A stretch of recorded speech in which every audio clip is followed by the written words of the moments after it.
Telugu cinema పాట అనేది ఈ ప్రపంచంలో ఎన్నాళ్ళైతే ఉంటుందో అన్ని సంవత్సరాలు కూడా ఈ వ్యక్తిని ఈ ఎస్పి బాలసుబ్రహ్మణ్యం అనేటువంటి ఒక గొప్ప దేవుడు లాంటి గాయకుడిని ఎవ్వరూ కూడా మర్చిపోలేరు.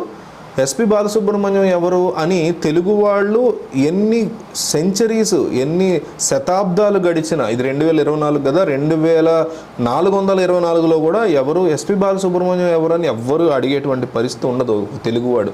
అంత గొప్ప వ్యక్తిగా మన మనసుల్లో ఎప్పటికీ ఉండిపోయేటువంటి ఎస్పి బాలసుబ్రహ్మణ్యం డెత్ గురించి, చావు గురించి ఇంత గ్యాప్ తర్వాత ఇప్పుడు ఒక పెద్ద విషయం బయటకు వచ్చింది.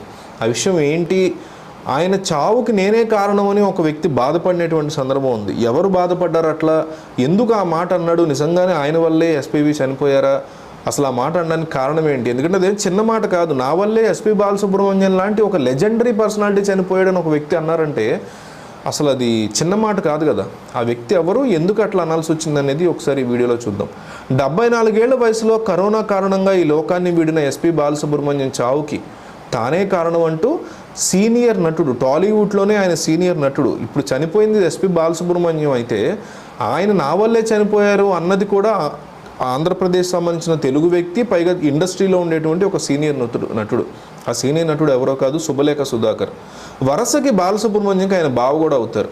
ఈయన వల్లే బాలు చనిపోయారనే భావన తనలో ఉందని చెప్పి ఆయన ఎమోషనల్ అయ్యారు. ఆయనలా ఎందుకు ఫీల్ అవుతున్నారు? శుభలేఖ సుధాకర్ ఎస్పి బాలసుబ్రహ్మణ్యం చెల్లెలు ఎస్పి శైలజని పెళ్లి చేసుకున్న సంగతి అందరికీ తెలిసిందే. అయితే కరోనా సమయంలో శుభలేఖ సుధాకర్ ఒక సినిమా షూటింగ్లో పాల్గొన్నారు. కరోనా ఉన్నప్పటికీ అనేక జాగ్రత్తలు తీసుకుంటూ సినిమా షూటింగ్ చేశారు. దీంతో తాను ధైర్యంగా ఆ షూటింగ్లో పాల్గొన్నారు. అయితే అదే సమయంలో ఎస్పి బాలసుబ్రహ్మణ్యం ఫోన్ చేసి మాట్లాడారు.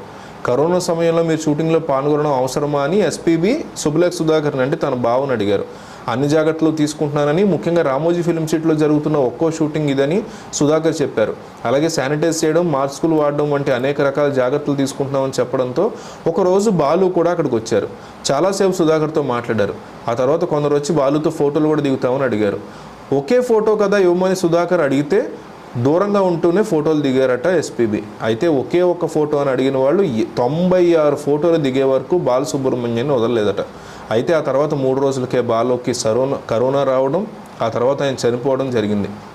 అప్పటికే ఆయన హాస్పిటల్లో జాయిన్ చేశారు. వ్యాధి తీవ్రత ఎక్కువయ్యి ప్రాణాలు కోల్పోవడం జరిగింది. దీని అంతటికీ తానే కారణమని తన బావ తన దగ్గరికి రావటం వల్లే ఇట్లా జరిగిందని బాధపడుతూ శుభలేఖ సుధాకర్ ఈ విషయాన్ని ప్రపంచానికి తెలియజేశారు. సో ఈ విషయం మన పేరెంట్స్కి కానీ చాలామందికి కానీ తెలియదు. వాళ్ళకి తెలిసేలాగా వీడియో షేర్ చేయండి. శుభలేఖ సుధాకర్ పడుతున్నటువంటి బాధని ఆయన కావాలని చేయరు కదా, పాపం పొరపాటున చేశారు. ఆయన కూడా మనం క్షమించాలి, ఆయనే క్షమించుకోవాలి ముందు.